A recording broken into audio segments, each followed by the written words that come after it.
Hello student, class 8 maths का question paper है annual exam 25-26 का। तो ये डीओई का ऑफिशियल प्रैक्टिस पेपर है जो कि आपके फाइनल एग्ज़ाम के लिए बहुत इंपॉर्टेंट है। तो इसे अच्छी तरीके से आपको प्रैक्टिस करना है एंड साथ ही साथ प्लेलिस्ट को भी चेक कर लेना। प्लेलिस्ट के अंदर भी इंपॉर्टेंट क्वेश्चंस PYQs है, तो उसको भी आपको अच्छी तरह से प्रैक्टिस करना है।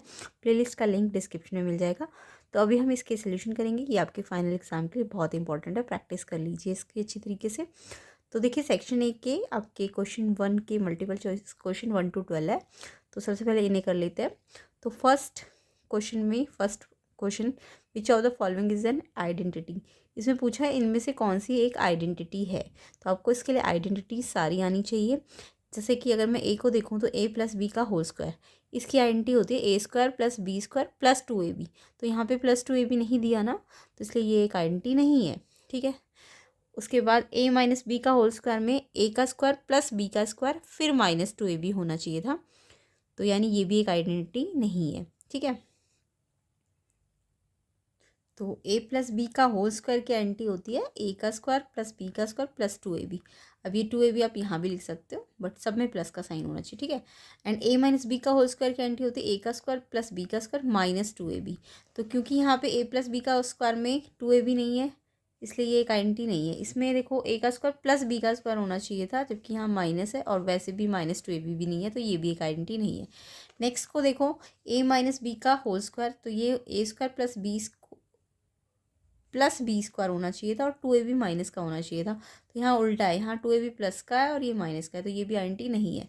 अब यहाँ पे देखो a + b का होल स्क्वायर, a का स्क्वायर + 2ab + b², इसमें सारे प्लस के है, तो देखो ये आइडेंटिटी है। तो यानी लास्ट वाला जो ऑप्शन डी है ये एक आइडेंटिटी है। तो इसके लिए आपको आइडेंटिटी अच्छी तरह आनी चाहिए। तो क्वेश्चन 1 का आंसर फर्स्ट का डी ऑप्शन हो जाएगा, जो कि एक आइडेंटिटी शो कर रहा है। a + b का होल स्क्वायर क्या होता है, a² + b² + 2ab। तो ये एक आइडेंटिटी होती है। ठीक है। नेक्स्ट देखो, नेक्स्ट क्वेश्चन नंबर 1 का second part. The volume of a cube is 64 centimetre cube, its edges. तो वॉल्यूम क्यूब का आपको 64 पर वॉल्यूम की यूनिट होती है क्यूबिक सेंटीमीटर। ठीक है, सेंटीमीटर क्यूब। तो इसकी एज मतलब इसकी साइड निकालने को कहा है। तो क्यूब का वॉल्यूम क्या होता है, देखो क्यूब के अंदर साइड तीनों मल्टीप्लाई में होता है वॉल्यूम होगा, है ना। तो वॉल्यूम कैसे निकलेगा, क्योंकि सारी साइड बराबर है, साइड इंटू साइड। तो साइड को आप साइड की पावर 3 भी लिख सकते हो, क्योंकि 3 बार मल्टीप्लाई में है, तो इसको पावर 3 लगा सकते हो। एंड ये वॉल्यूम आपको 64 गिवन है। अब ये साइड निकालनी है, तो ये क्यूब है ना, तो इसको भी क्यूब में बदल दो। तो ये आपको पता होना चाहिए 64 जो होता है ना, 4 × 4 × 4, 3 बार 4 को मल्टीप्लाई करोगे तो 64 आ जाएगा। तो यानी 64 को आप लिख सकते हो 4 का क्यूब, है ना। अब ये क्यूब से ये क्यूब आप कैंसिल कर सकते हो, क्योंकि पावर सेम है। कैंसिल करके शो मत किया करो, बट पावर सेम है तो ये हट जाएंगी पावर। तो ये साइड किसके इक्वल आ जाएगी, 4 सेंटीमीटर की। तो साइड का मतलब एज होता है, तो ये आपका 4 सेंटीमीटर ऑप्शन ए आ जाएगा। ठीक है। तो ऐसे ही आपको डिटेल कंसेप्ट और डिटेल सॉल्यूशंस और कंसेप्ट सीखने को मिलेंगे। इनकी जो प्लेलिस्ट बनी हुई है उसको आप चेक कर लेना, ताकि आपके और भी कंसेप्ट क्लियर हो सके एंड आपका एग्ज़ाम अच्छा जा सके। तो प्रैक्टिस कीजिए, प्लेलिस्ट की भी लिंक डिस्क्रिप्शन में है। फर्स्ट का थर्ड देखिए, the 5% of number is 10, find the number. तो आपको बोला एक नंबर है, उसका 5% कितना है, 10 है, तो नंबर फाइंड करो। तो नंबर मतलब आपको नंबर गिवन नहीं है, आपको नंबर निकालना है। तो सबसे पहले नंबर फाइंड करना, तो लेट नंबर भी एक्स है, वो नंबर है। अब वो जो एक्स नंबर है उसका अगर मैं 5% करूँ, नंबर का 5%, देखो 5% ऑफ का मतलब मल्टीप्लाई होता है नंबर, 5% ऑफ नंबर। तो नंबर एक्स है, ऑफ का मतलब मल्टीप्लाई। 5% को कैसे लिखते हैं, 5% है ना, तो जब भी परसेंट हटेगा ना, तो परसेंट हटाते तो अपॉन 100 लिखते हैं। ठीक है। तो 5/100 हो जाएगा। एंड इज बोला है तो इक्वल का साइन एंड 10। ठीक है। तो आपको एक्स फाइंड करना है नंबर। तो ये जो मल्टीप्लाई 5/100 है, एक्स निकालना है, तो इनको वहाँ भेज दो। तो ये डिवाइड वाला तो ऊपर आ गया 100, और 5 मल्टीप्लाई में था तो ये नीचे आ जाता है। जब साइड चेंज होती है तो डिवाइड वाला ऊपर, मल्टीप्लाई वाला नीचे। अब ये 10 से मल्टीप्लाई हो गया ये पूरा, तो ये कैंसिल हो जाएगा। 5 × 2 = 10, एक 0 एक्स्ट्रा 20, एंड 20 से 10 को मल्टीप्लाई करके 200 आंसर आ जाएगा, ऑप्शन बी। तो करेक्ट ऐसे ही करना है आपको। जब भी नंबर निकालना हो तो नंबर को निकालने के लिए इस नंबर को वहाँ जाके रेसिप्रोकल किया करो, और फिर मल्टीप्लाई करना तो आपको आता है ना, ऊपर नीचे कैंसिल करो, सामने सामने मल्टीप्लाई करो। ओके। तो ऑप्शन बी इसका आंसर है। कितना आएगा, 200। नेक्स्ट क्वेश्चन देखेंगे, नेक्स्ट क्वेश्चन है the probability of getting an odd prime number when a die is rolled. जब आप एक डाई को रोल करते हो तो उसमें आपको बोला है ऑड भी आना चाहिए और prime number, odd prime number आने की कितनी प्रोबेबिलिटी होती है। तो आपको पहले तो डाई के आउटकम्स आने चाहिए। एक डाई को रोल करते हो तो आपके पास डाई होती है ना, लूडो वाली जो डाई होती है, उसमें कितने होते हैं 1 2 3 4 5 6 6 नंबर्स होते हैं। अब आपको प्राइम नंबर पता होना चाहिए जो अपने ही टेबल में आते हैं, लाइक 2 3 5, ये अपने ही टेबल्स में आते हैं। तो 2 3 5 ये एक प्राइम नंबर्स होते हैं। अब आपको बोला प्राइम नंबर के साथ साथ ना वो ऑड भी होना चाहिए। कंडीशन क्या दी है, ऑड भी हो और साथ में प्राइम नंबर भी हो। तो वैसे तो ऑड 1 भी है, बट आपको पता है कि वो प्राइम नंबर नहीं, प्राइम नंबर तो यही है 2 3 5। तो इसमें से ऑड वाले छाट लो। ऑड वाले देखो, 2 तो इवन प्राइम नंबर है ना, तो 3 और 5 ये ही ऑड भी है और प्राइम नंबर्स भी है। तो ऑड प्राइम नंबर 3 और 5 हो जाएगा। यानी कितने प्रोबेबिलिटी का मतलब जो जो आउटकम आपको निकालना है वो कितने हैं, 3 और 5 मतलब 2 है। और टोटल आउटकम्स कितने 6 है। तो 2/6, तो इसको कैंसिल कर लो, 2 1 ज़ा 2 3 ज़ा, तो 1/3 आंसर आ जाएगा ऑप्शन ए। ठीक है, तो प्राइम नंबर वैसे 3 है, बट आपको ऑड भी बोला है तो 3 और 5 यानी 2 ही प्राइम नंबर लोगे जो ऑड होंगे। तो 2 और टोटल कितने 6, और फिर कैंसिल कर दोगे। नेक्स्ट देखेंगे तो आंसर आपका 1/3 आ जाएगा ऑप्शन ए। फिफ्थ देखो, which of the following is the square of an odd number. Odd number का स्क्वायर पूछा है, तो आपको वैसे तो इन सबको ये सब पता होना चाहिए किसके स्क्वायर होते हैं। जैसे 144 आपको आना चाहिए, वैसे ये याद रखना है 1 से 20 तक के स्क्वायर। तो 144 आपका 12 का स्क्वायर है, याद कर लो इसे। ये देखो 12 है तो इवन है। 420 का स्क्वायर है, इसलिए ये भी 20 भी कैसा होता है, इवन। इवन मतलब जिसके लास्ट में 0 2 4 6 8, जिसके यूनिट डिजिट में 0 2 4 6 8 होता है वो इवन होता है। और जिसके लास्ट में 1 3 5 7 9 होता है वो ऑड होता है। ठीक है, ये आपको याद होना चाहिए। तो आपका 144 12 का स्क्वायर है तो इवन है, फिर 20 का स्क्वायर इवन है 400। 225 आपको याद होना चाहिए 15 का स्क्वायर होता है तो ये ऑड है। एंड 324 18 का स्क्वायर है तो ये 18 कैसा है, इवन है, क्योंकि लास्ट में 8 है, जिसमें 0 है, इसमें 2 है, इसलिए ये इवन है। एंड ये 5 है तो इसलिए ऑड है। बट ये आपको इतना लंबा नहीं करना, बट ये आपको याद होना चाहिए, ये मैं कह रही हूँ। बट शॉर्ट ट्रिक क्या है, शॉर्ट ट्रिक देख लो। शॉर्ट ट्रिक है, जब भी आपको पूछे कौन सा इवन या ऑड का स्क्वायर है, तो आपको क्या करना है, उस नंबर का ना लास्ट डिजिट देख लेना है। तो लास्ट डिजिट अगर ऑड हुआ तो यस ये यूनिट डिजिट ऑड है, इसलिए ये क्या है, ये एक किसका है, किसका, ऑड नंबर का स्क्वायर है। ठीक है, तो लास्ट डिजिट देख लो, उसी से आपको पता चल जाएगा कि ये ऑड का स्क्वायर है कि इवन का स्क्वायर है। तो ये शॉर्ट ट्रिक है, तो ऑप्शन सी इसका करेक्ट आंसर है, क्योंकि लास्ट में 5 इसी में है ना। ऑड 5 कैसा होता है, ऑड होता है, ये मैंने आपको बताया। तो 5 ऑड है, इसलिए ये जो नंबर पूरा है ये ऑड नंबर का स्क्वायर है। सी ऑप्शन आंसर है, तो यहाँ पे ऑप्शन सी करेक्ट है। नेक्स्ट आपको 1 का क्यूब 2 का क्यूब 3 का क्यूब पहले प्लस करना है एंड देन स्क्वायर रूट निकालना है। तो सिंपल ही क्वेश्चन है। तो देखो 1 का क्यूब का मतलब क्या होता है, 1 1 1 कितनी बार, 3 बार। ये 1 का क्यूब बच्चे 3 लिख देते, गलत हो जाएगा। 1 1 1 3 बार मल्टीप्लाई करो, 1 1 ज़ा 1 1 ज़ा 1, तो 1 को कितनी बार और भी खोलोगे 1 ही आएगा आंसर। ठीक है, ऐसे 2 का क्यूब करो, 2 इंटू 2 इंटू 2, 2 3 ज़ा 6 मत लिख देना, गलत हो जाएगा। 2 2 2 3 बार मल्टीप्लाई, 2 2 ज़ा 4 2 ज़ा 8। 3 का क्यूब मतलब 3 इंटू 3 इंटू 3, 3 3 9 3 27। ओके, अब इन सबको प्लस कर लो, 27 8 35 1 36। 36 का आपको रूट भी निकालना है लास्ट में। तो 36 वैसे तो डायरेक्ट याद कर लो, 6 6 ज़ा 36 होता है। और 6 6 ज़ा तो जब भी स्क्वायर रूट के अंदर 2 नंबर होंगे पेयर में, तो आपको एक नंबर बाहर निकाल लेना है, तो रूट का साइन हट जाता है। यानी कोई भी 2 नंबर अगर पेयर में आ गया, एक नंबर का पेयर बन गया, तो उस पेयर में से एक नंबर बाहर आ जाएगा, रूट हट जाएगा। या फिर आप ऐसे भी कर सकते थे, 36 के प्राइम फैक्टर कर लो। 36 इवन है ना, तो पहले 2 पे 18 पे जाएगा, फिर 2 पे 9 पे जाएगा, फिर 3 के टेबल में 3 पे आएगा, फिर 3 पे। अब देखो पेयर में से एक एक बाहर निकालो, इस 2 में से एक पे 2 बाहर निकालो, इस 3 में से एक 3 बाहर निकालो, और फिर उनको मल्टीप्लाई करके 6 आंसर आ जाएगा। तो ऑप्शन सी इसका करेक्ट आंसर है। ओके, तो ऐसे ही कंसेप्ट डिटेल सोल्यूशन आपको हर एक वीडियो में मिलेंगे, प्लेलिस्ट को ज़रूर चेक करना। एंड सिर्फ देखना नहीं होता है, आपको रजिस्टर पेन वगैरह अपने साथ रखना है, एंड पहले क्वेश्चन को खुद अटैम्प्ट करना है, एंड देन आपको जब आपका आंसर आ जाए तो आपको फिर से देखना है, एंड नहीं समझ आ रहा तो फिर समझ के दोबारा कर लेना है। ठीक है, तो ऐसे आपको प्रैक्टिस करनी है। फर्स्ट का 7th पार्ट देखेंगे, for which of the following figure diagonal bisect each other. तो कौन सी फिगर के डायगनल बाइसेक्ट करते हैं एक दूसरे पे। तो डायगनल का मतलब समझते हो, कोई भी क्वाड्रिलेटरल है या कोई स्क्वायर है, तो डायगनल क्या होता है, ये तो इसकी साइड्स है, ये तो क्या है, साइड है। डायगनल अपोजिट वर्टेक्स, ये जो अपोजिट वर्टेक्स है ना, जैसे ABCD में मैं कहूँ तो डायगनल क्या है इसका, AC और BD, ये डायगनल्स है। AC अपोजिट वर्टेक्स को जब आप जोड़ोगे ना AC, तो ये डायगनल है, बी डी डायगनल है। तो ये डायगनल बाइसेक्ट का मतलब क्या है, मान लो ये दोनों डायगनल ओ पे काट रहे हैं, तो बाइसेक्ट का मतलब ए ओ किसके बराबर होना चाहिए, ओ सी के। ऐसे ये बी ओ किसके बराबर होना चाहिए, ओ डी के।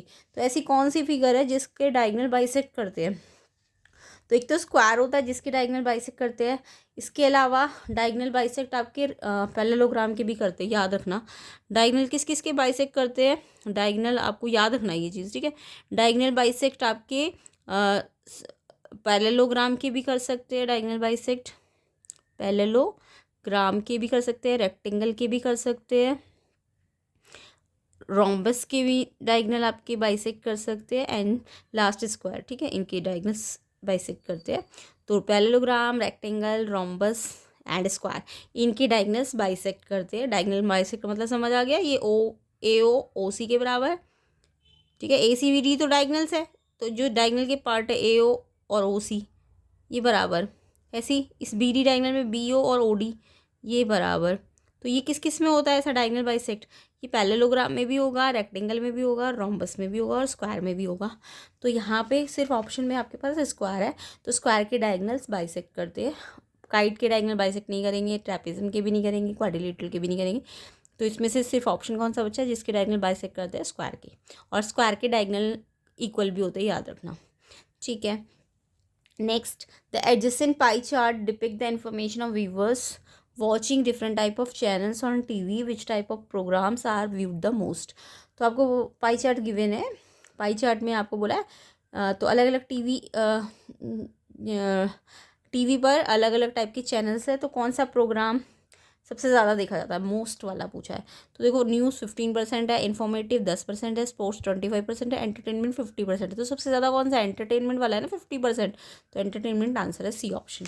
ओके, तो सबसे ज़्यादा लोग एंटरटेनमेंट को देखते हैं, 50%, ऑप्शन सी इसका करेक्ट आंसर है। और सबसे लीस्ट अगर बोलते तो लीस्ट वाला होता फिर आपका इन्फॉर्मेटिव, लीस्ट वाला, बट यहाँ पे मोस्ट वाला पूछा इसलिए आंसर एंटरटेनमेंट है। नेक्स्ट 9th पार्ट देखो, the ones digit of the cube is 36। तो आपको 36 का क्यूब नहीं निकालना, आपको जस्ट इसके वंस डिजिट का पूछा है। तो जब भी ऐसा बोले कि इसका क्यूब का वंस डिजिट, तो आपको क्यूब मत निकालने लग जाना, कहीं आप 36 का क्यूब निकालने लग जाओ, यानी 36 इंटू 36 इंटू 36, ऐसे तो बहुत लंबा पड़ जाएगा, ये नहीं करना आपको। आपको जस्ट क्या करना है, इसके यूनिट डिजिट को देखना है, इसके यूनिट डिजिट में 6 है, उसी का क्यूब निकाल के देख लो। पूरे नंबर का क्यूब ना निकाल के आपको जस्ट इसके यूनिट डिजिट का क्यूब निकालना है। तो इसके यूनिट डिजिट में 6 है, 6 का क्यूब यानी 6 3 बार मल्टीप्लाई करो, तो इसका क्यूब में आया 216, बट आंसर में पूरा थोड़ी ना लिखना, आपको तो जस्ट यूनिट डिजिट लिखना है। तो इसके यूनिट डिजिट में कितना आ रहा है, 6, तो 6 आंसर है, ए ऑप्शन करेक्ट। तो यहाँ पे ए ऑप्शन 6 करेक्ट आंसर है। नेक्स्ट क्वेश्चन देखो, if 3 angle of quadrilateral are each equal to 75, find the 4th angle. तो आपको पता है एक क्वाड्रिलेटरल के अंदर, क्वाड्रिलेटरल क्या होता है, जिसके अंदर 4 साइड होंगी, तो 4 ही एंगल होंगे इसके, है ना। तो आपको 3 एंगल बोला है, 3 एंगल जो है इक्वल है सारे के सारे, यानी ईच दिया हुआ है 75, यानी दूसरा भी 75, तीसरा भी 75, एंड 4th आपको फाइंड करना है। तो 1 2 3 4 इन का जो चारों का सम होता है क्वाड्रिलेटरल का, वो 360 होता है, याद रखो। ट्राइंगल होता है तो 3 एंगल का सम 180 होता है, ट्राइंगल में 3 एंगल होते हैं, ए बी सी, वो 180 है। बट क्वाड्रिलेटरल है तो इसमें 4 एंगल होंगे, ए बी सी डी, 4 का सम कितना होता है, 360। अब आपको तीनों एंगल तो दिए 75 75 75 ईच बोला है ना, तो तीनों 75 के, एंड 4th आप एक्स मान लो। तो एक्स निकालना है, तो पहले इनको प्लस करोगे तो 225 हो गया, ठीक है। और फिर 225 प्लस एक्स 360 के बराबर है, तो एक्स निकालना है, तो ये नंबर को उधर भेज दो, तो यहाँ प्लस है तो उधर जाके माइनस हो जाएगा। अब माइनस करके ये 135 डिग्री आंसर आ जाएगा, ऑप्शन बी। तो ईजी सा क्वेश्चन है, आई होप सबको आता होगा ये क्वेश्चन। तो आंसर 135 डिग्री है। 11th पार्ट देखो, which of the following is not true, इसमें से कौन सा ट्रू नहीं है। तो देखो, कोई भी नंबर्स या फ्रैक्शंस हो या वेरिएबल्स हो, अगर आप उसको ना x + y या y + x लिखो, यानी प्लस में ना आप कम्यूटेटिव प्रॉपर्टी लगा सकते हो। तो ये 1/3 और 2/5, पहले 1/3 है फिर 2/5, अब यहाँ पे पहले 2/5 है फिर 1/3 है, तो प्लस में कम्यूटेटिव प्रॉपर्टी हो सकती है। तो यानी चाहे मैं 1/3 प्लस 2/5 को पहले प्लस करूँ, या पहले 2/5 फिर 1/3 को, दोनों का आंसर क्या आएगा, सेम आएगा, तो ये बिल्कुल ठीक है। तो इन्होंने नॉट ट्रू वाला बोला है। मल्टीप्लाई में भी कम्यूटेटिव प्रॉपर्टी हो सकती है, यानी a इंटू बी करो या b इंटू ए इक्वली आएगा, है ना, तो ये भी सही है। डिवाइड में कॉम्यूटेटिव प्रॉपर्टी नहीं होती है, बट यहाँ पे डिवाइड में ध्यान रखो 1/3 अगर ये डिवाइड को मल्टीप्लाई कर दे तो ये रेसिप्रोकल हो जाना चाहिए दूसरा वाला फ्रैक्शन। तो यस, इन्होंने मल्टीप्लाई करके फ्रैक्शन को उल्टा करा है, तो ये भी ठीक है आपका डी वाला। बी देखो, माइनस में भी कॉम्यूटेटिव प्रॉपर्टी नहीं होती, माइनस और डिवाइड में कॉम्यूटेटिव प्रॉपर्टी नहीं होती, बट यहाँ इन्होंने कॉम्यूटेटिव नहीं लगाई, यहाँ इन्होंने सिंपल इसको रेसिप्रोकल कर दिया, डिवाइड का मल्टीप्लाई और ये दूसरा वाला फ्रैक्शन मल्टीप्लाई हो गया। अगर उल्टा कर दूंगी तो ये क्या हो जाता है, मल्टीप्लाई का साइन बना देता है, तो ये डी बिल्कुल करेक्ट है। बी में देखो 1/3 में से 2/5 माइनस करो या फिर 2/5 में से 1/3, तो मैंने कहा ना माइनस में कॉम्यूटेटिव प्रॉपर्टी नहीं होती है, तो आप ऐसा नहीं कर सकते। लाइक आप कहो कि आप 3 - 2 करो या 2 - 3, क्या सेम रिजल्ट आएगा? नहीं, 3 - 2 +1 आएगा, बट 2 - 3 -1 आएगा, तो ये इक्वल नहीं होता। तो माइनस में ये कॉम्यूटेटिव प्रॉपर्टी शो नहीं होगी, तो इसलिए बी वाला आपका इनकरेक्ट है। ठीक है, तो नॉट ट्रू वाला बी ऑप्शन हो जाएगा।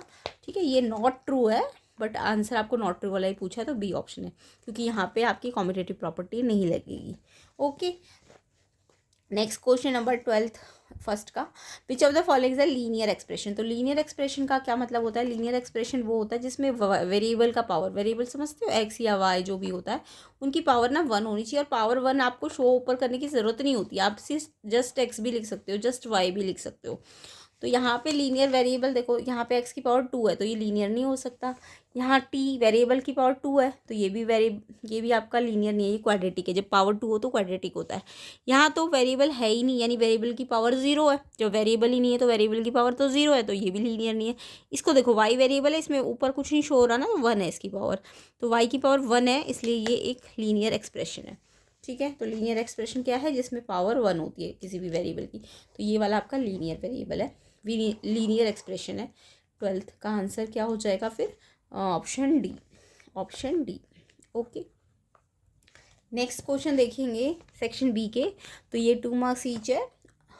Using suitable rearrangement find the sum. तो आपको इनको प्लस तो करना है, ये सारे फ्रैक्शंस है, बट प्लस करना है लेकिन रीअरेंजमेंट करके। तो रीअरेंजमेंट का मतलब क्या है कि ये फ्रैक्शंस है, तो आपको पता है ना, फ्रैक्शन लाइक प्लस करो। तो जैसे इसके डिनोमिनेटर में 5 है, इसके डिनोमिनेटर में 5 है, तो इनको पहले प्लस करो, इसको इसके साथ प्लस करो एंड देन सॉल्व करो। ओके, तो रीअरेंजमेंट का मतलब यही है। तो 3/5 को तो किसके साथ प्लस करो? 2/5 के साथ, क्योंकि डिनोमिनेटर सेम है, लाइक वाले है, ये लाइक फ्रैक्शंस है। फिर ऐसे 8 वाले फ्रैक्शन के साथ, यानी ये वाला फ्रैक्शन इसके साथ, अब बाहर इसके बाहर प्लस है ना, तो प्लस लिया, और ये माइनस का है और ये भी माइनस का ही है, चाहे आप प्लस माइनस का मतलब माइनस होता है। तो ये जब डिनोमिनेटर सेम हो तो एक बार 5 लिख दोगे, जब डिनोमिनेटर सेम होता है तो हम एक ही बार तो 5 लिखेंगे एलसीएम में, और जब डिनोमिनेटर सेम हो तो ऊपर वाला एज इट इज़ 3 और 2 एज इट इज़ हो जाएगा। तो 3 और 2 5 और नीचे भी 5, तो हाई से हाई कट गया 1। सेम ऐसे ही ये -3 और ये -5, डिनोमिनेटर सेम है तो इसको एज इट इज़ लिख दिया, 8 एक बार लिख दिया, -3 -5 minus minus plus, sign minus का लगता है, तो -8/8, 8 से 8 कटा 1, और ये -1 है, 1 प्लस का और माइनस का 1, तो 0 आ जाएगा आंसर। आंसर इसका 0 है। ठीक है, तो इस तरीके से अरेंजमेंट करके आपको इसे प्लस करना है। थर्ड क्वेश्चन देखिए, at a birthday party the children spin a wheel to get a gift, find the probability getting a ball, getting a toy car. तो बहुत ही है सिंपल सा प्रोबेबिलिटी निकालनी है आपको बॉल, बर्थडे पार्टी में गिफ्ट में ये घुमाना था, स्पिन करना था। अब इसमें बॉल पाने की प्रोबेबिलिटी पूछी है, तो प्रोबेबिलिटी का मतलब क्या होता है? प्रोबेबिलिटी का मतलब जिसकी प्रोबेबिलिटी बोले, बॉल की प्रोबेबिलिटी बोले तो बॉल के नंबर ऊपर, टोटल नंबर नीचे, बॉल के नंबर ऑफ बॉल ऊपर और टोटल जो भी आउटकम्स होते हैं टोटल वो नीचे होता है, इसका मतलब प्रोबेबिलिटी का फॉर्मूला होता है। तो बॉल की पूछी तो बॉल देखो कितनी बार आई है, बॉल देखो 1 2 बार आई है ना बॉल, और टोटल आउटकम्स कितने हैं? 1 2 3 4 5 6 7 8, तो बॉल 2 बार आई है और 8 आउटकम्स टोटल है, तो 2/8 प्रोबेबिलिटी हो जाएगी, 2 1 ज़ा 2 4 ज़ा, तो 1/4 आंसर है। नेक्स्ट इसमें गेटिंग अ टॉय कार बोला है, तो probability of getting a toy car, अब टॉय कार के नंबर ऊपर रखने हैं और टोटल नंबर नीचे, टोटल तो 8 है, अब टॉय कार काउंट कर लो इसमें से कितनी है, कहाँ कहाँ पे टॉय कार है, 1 2 3, तो 3 टॉय कार है, तो 3/8 इसका आंसर हो जाएगा। तो आई होप सबको समझ आ गया होगा, एंड कमेंट ज़रूर करना, वीडियो को शेयर ज़रूर कर देना ज़्यादा से ज़्यादा, और आपको प्लेलिस्ट को भी ज़रूर चेक करना है और प्रैक्टिस करनी है अपने आप, सिर्फ देखना नहीं है। तो पेन और रजिस्टर अपने साथ रखना है और खुद ट्राई करने हैं क्वेश्चंस को। थर्ड का सेकंड देखेंगे, अच्छा ये इसका थर्ड का फर्स्ट वाला या फिर ऑप्शन वाला और है, तो थर्ड का सेकंड में क्या है, ये भी प्रोबेबिलिटी है। अब बॉक्स में 6 लेमन कैंडी है, 5 मैंगो कैंडी है, 4 स्ट्रॉबेरी कैंडी है एंड 5 चॉकलेट कैंडी है। सेम साइज़ है। मीरा ने क्या करा है, कैंडी निकाली बॉक्स में से रैंडमली, और फिर प्रॉपर्टी पूछी है कि उसकी जो कैंडी जो उसने निकाली है वो मैंगो फ्लेवर होनी चाहिए। तो मैंगो फ्लेवर की कैंडी की प्रॉपर्टी पूछी है आपसे, है ना। तो प्रॉपर्टी किसकी पीछे पूछी है, मैंगो फ्लेवर कैंडी की। तो मैंगो कैंडी को ऊपर रखना है और टोटल कैंडीज़ को नीचे रखना है। अब टोटल कैंडीज़ आप टोटल कर लो, 6 + 5 + 4 + 5। तो सर टोटल कैंडीज़ तो ये है 6 5 11 4 15 5 20 है। और जो मैंगो फ्लेवर कैंडी उसे निकालनी है उस वो कितनी है, 5 है। तो 5 मैंगो फ्लेवर और टोटल कैंडीज़, 5 को 20 से कैंसिल कर दो, 5 1 जा 5 हो जा, तो 1/4 इसका करेक्ट आंसर हो जाएगा। तो ऐसे करके आपको ये क्वेश्चन अटेम्प्ट करना है। फोर्थ देखो, find the length of the side of square if the length of its diagonal is 10 centimetre. आपको बोला है साइड ऑफ स्क्वायर निकालिए एंड डायगनल की लेंथ आपको 10 गिवन है। तो स्क्वायर की प्रॉपर्टी आपको आनी चाहिए। एक स्क्वायर है मान लो ABCD। अब इसे बिल्कुल ना अरेंज सही से करना, ABCD ऐसे ऑर्डर में अरेंज करना होता है। तो डायगनल AC आएगा। डायगनल मतलब समझते हो, A और C अपोजिट वर्टेक्स को जोड़ना होता है। तो इसके लिए आपको डायगनल्स के ध्यान से इनको ना कंटिन्यूसली लिखना है। ABC को आप यहाँ नहीं लिख सकते, ABCD ऐसे लिखना है। तो ABCD जब है तो AC डायगनल आएगा या फिर BD डायगनल आएगा। अब ये जो AC डायगनल है ये आपको 10 दिया है। अब आपको स्क्वायर की प्रॉपर्टी आनी चाहिए। जो इसकी साइड स्क्वायर होता है, एक तो इसके सारे एंगल 90 होते हैं, सारे एंगल 90 होते हैं। तो अगर मैं इस ट्राइंगल को कंसीडर करूँ तो ये एंगल 90 है। और स्क्वायर की एक और प्रॉपर्टी होती है, इसकी चारों साइडें बराबर होती है। तो स्क्वायर की property AB BC CD AD सब बराबर है, तो सबको आप x मान सकते हो।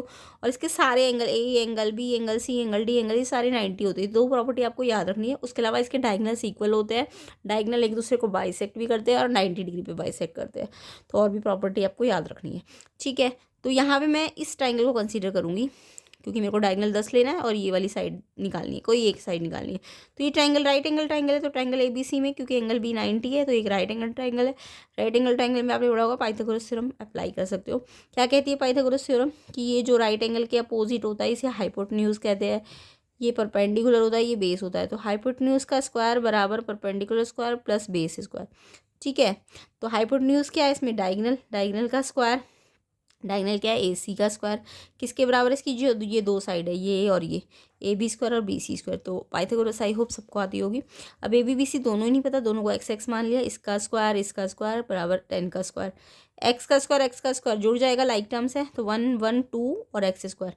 लाइक टर्म्स का मतलब समझ गए, 1x स्क्वायर को कैसे जोड़ोगे, 1 और 1 को जोड़ो 2, और जो x स्क्वायर है वो ऐसी का ऐसी। तो 2x स्क्वायर बराबर 10 का स्क्वायर 100, 10 2 जा नहीं करना, 10 × 10 100। अब एक्स स्क्वायर निकालना, तो 2 को मल्टीप्लाई हो रहा है, डिवाइड में ले आओ, 2 से कट गया 50 पे।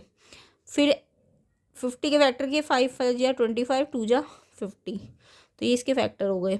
अब ये स्क्वायर हटेगा तो यहाँ पे रूट लग जाएगा, जहाँ यहाँ से स्क्वायर हटता है तो यहाँ पे स्क्वायर रूट लगता है।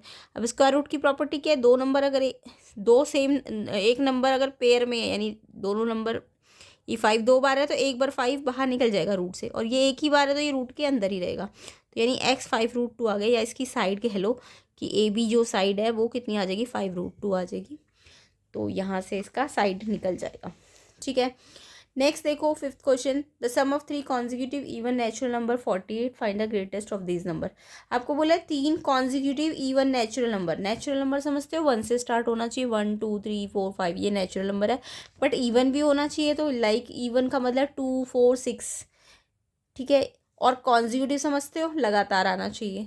तो जब भी इवन नंबर बोले ना तो आपको इवन नंबर को याद रखना है। कॉन्जिक्यूटिव इवन नंबर्स को आप क्या लोगे, पहला नंबर 2x लोगे, इवन बोला है तो इसलिए 2x लो। फिर कॉन्जिक्यूटिव बोला है तो देखो अगर मैं 2 ले रही हूँ तो उसके बाद नेक्स्ट इवन नंबर कितना आता है, 4 आता है, उसके बाद नेक्स्ट इवन नंबर 6 आता है। यानी इनमें जो डिफरेंस आ रहा है या ये कितने ज़्यादा बढ़ते जा रहे हैं, ये +2 करके बढ़ रहे हैं, है ना। तो पहला अगर 2x है तो नेक्स्ट वाला +2 करके आएगा, 2 ये पहले वाले में 2x में +2, फिर उससे नेक्स्ट वाला 2x पहले वाले में 4 प्लस करके, क्योंकि 2 यहाँ से बढ़ा 2 यहाँ से बढ़ा तो इधर वाले तक कितना बढ़ गया, 4 बढ़ गया ना। तो पहला 2x, दूसरा 2x + 2, तीसरा 2x + 4। और यहीं अगर इवन की जगह ऑड होता, कॉन्जिक्यूटिव ऑड, तो कॉन्जिक्यूटिव ऑड होता अगर तो आप लेते 2x + 1 पहला, फिर 2x + 3, फिर आप लेते 2x + 5, ठीक है। तो अगर ऑड बोलते कॉन्जिक्यूटिव तो 2x + 1 2x + 3 2x + 5, तो ये आपको याद रखना है। तो यहाँ पे इवन बोला इसलिए 3 इवन नंबर जो कॉन्जिक्यूटिव होंगे 2x + 2 2x + 4। अब क्वेश्चन बोला इन तीनों को अगर हम प्लस कर दें क्या बोला है, सम ऑफ 3 कॉन्जिक्यूटिव। तो सम का मतलब इन तीनों को आपको कॉमा हटा के प्लस लगा दो, 2x प्लस फिर सेकेंड वाला फिर प्लस थर्ड वाला एंड इक्वल टू 48 गिवन है। अब आपको इक्वेशन सॉल्व करने आनी चाहिए। 2x, एक्स वाले कौन कौन से, ये है, ये और ये। तो 2x को तो जोड़ के 6x हो गया एंड ये नंबर 2 और 4 कितना हो गया, 6। एक्स को एक्स के साथ जोड़ते हैं और नंबर को नंबर के साथ जोड़ते हैं, तो ये प्लस प्लस प्लस हो गया +6 एंड इक्वल टू 48। अब इक्वेशन सॉल्व करने का मतलब क्या होता है, एक्स वाला टर्म तो यहीं रहेगा, ये जो नंबर वाला टर्म है +6 ये इधर चला जाएगा, तो ये प्लस हो रहा है इधर जाके माइनस हो जाएगा। फिर 48 में से 6 को माइनस करो, 42 आ गया। अब एक्स निकालना है तो ये 6 मल्टीप्लाई हो रहा है, जब कोई साइन ना हो ना, 6x का मतलब 6x से मल्टीप्लाई हो रहा है, तो 6 मल्टीप्लाई से यहाँ आके डिवाइड हो जाता है। अगर यहाँ कोई चीज़ नंबर प्लस हो रहा है तो उधर जाके माइनस, एक्स के साथ कुछ मल्टीप्लाई हो रहा है तो डिवाइड, तो 6 7 जा 42, एक्स की वैल्यू 7। अब एक्स नहीं निकालना आपको, तो नंबर्स निकालने, तो एक्स तो आ गया 7।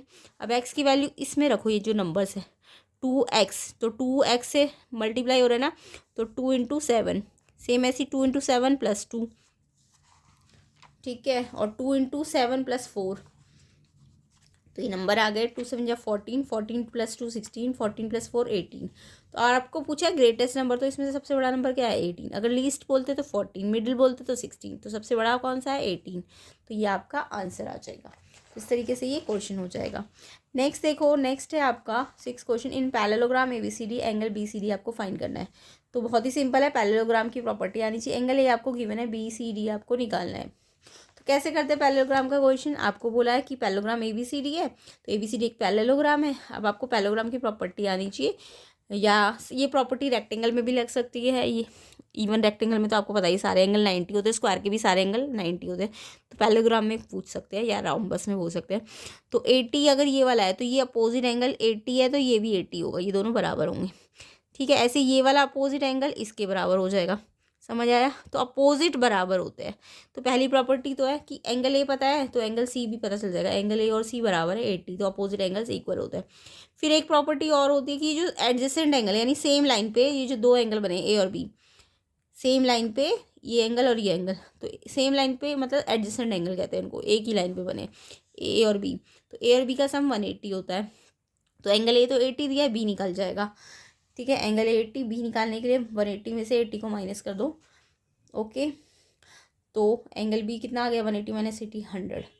तो एंगल बी अगर 100 है, अब देखो एंगल बी आपका 100 आ गया, तो एंगल बी किसके बराबर अपोजिट करूँ, तो ए डी के बराबर है ना, तो बी डी के बराबर हो जाएगा, अपोजिट एंगल्स इक्वल, और ए सी के बराबर था, तो ये चारों एंगल आपको पता चल जाएंगे। नेक्स्ट क्वेश्चन देखो, इवेल्युएट करना है सुटेबल आइडेंटिटी 73 का स्क्वायर माइनस 27 का स्क्वायर। अब आप इसमें स्क्वायर मत करने लग जाना, कहीं आप कहो कि 73 का स्क्वायर है, तो 73 को पहले 73 से मल्टीप्लाई करेंगे, फिर 27 को 27 से मल्टीप्लाई करेंगे, फिर माइनस करेंगे। नो, ऐसे नहीं करना क्वेश्चन को, आपको बोला आइडेंटिटी लगाओ, तो आपको यहाँ पे आइडेंटिटी दिख रही है, ये मान लो ए है, ए का स्क्वायर, और ये बी है, बी का स्क्वायर। तो जब ए का स्क्वायर माइनस बी का स्क्वायर हो, यानी अलग अलग पे स्क्वायर हो, तो आइडेंटिटी होती है ए प्लस बी, ए माइनस बी। ध्यान रखना, एक आइडेंटिटी तो होती है जब होल स्क्वायर होता है, वो अलग है, वो होती है a square plus b square minus 2ab। जब ये होल स्क्वायर होता है तब ये होती है, बट जब अलग अलग पे स्क्वायर होता है, ए का स्क्वायर माइनस बी का स्क्वायर, तब ये मत लगा के आ जाना, तब होता है या अंदर वाला ए और बी को एक बार प्लस करो, फिर ए और बी को माइनस करो। तो ए क्या है, जो इस स्क्वायर से पहले है, इस स्क्वायर के अंदर है, यानी ए 73 है, बी 27 है, तो एक बार प्लस करो और एक बार माइनस करो और फिर लास्ट में मल्टीप्लाई करो। तो प्लस करोगे तो इन दोनों को 100 आएगा, माइनस करोगे तो 46 आएगा, फिर मल्टीप्लाई करोगे तो 46 को 100 से, तो 4600 आ जाएगा, तो आंसर हो जाएगा। तो ये आइडेंटिटी को भी याद रखना, जब अलग अलग पे स्क्वायर और बीच में माइनस हो तो एक बार प्लस करते हैं इन नंबर्स को, ये स्क्वायर को नहीं, इस नंबर्स को प्लस करो, माइनस करो, मल्टीप्लाई करो, तो इस तरीके से ये क्वेश्चन हो जाएगा। तो आई होप सबको ये क्वेश्चन समझ आ गए होंगे। सेक्शन सी हम इसके नेक्स्ट पार्ट वाली वीडियो में करेंगे, जिसके लिए आपको वीडियो को ज़्यादा से ज़्यादा लाइक करना है, जल्दी से जल्दी इसमें वीडियो में 1000 लाइक कर दो, ताकि हम सेक्शन सी और डी को और ई को कंप्लीट करें इसके नेक्स्ट पार्ट में, जिसका लिंक भी आपको डिस्क्रिप्शन में मिलेगा एंड प्लेलिस्ट का लिंक भी डिस्क्रिप्शन में मिलेगा। तो सेक्शन सी को भी आपको अच्छी तरह से करना आना चाहिए, सेक्शन डी के क्वेश्चंस भी करेंगे हम इसके नेक्स्ट पार्ट में। लाइक कर दो वीडियो को, ज़्यादा से ज़्यादा शेयर कर दो, एंड चैनल में नए हो तो चैनल को सब्सक्राइब ज़रूर करना। ये सारे क्वेश्चंस के आंसर आपको इसके नेक्स्ट पार्ट में मिल जाएंगे।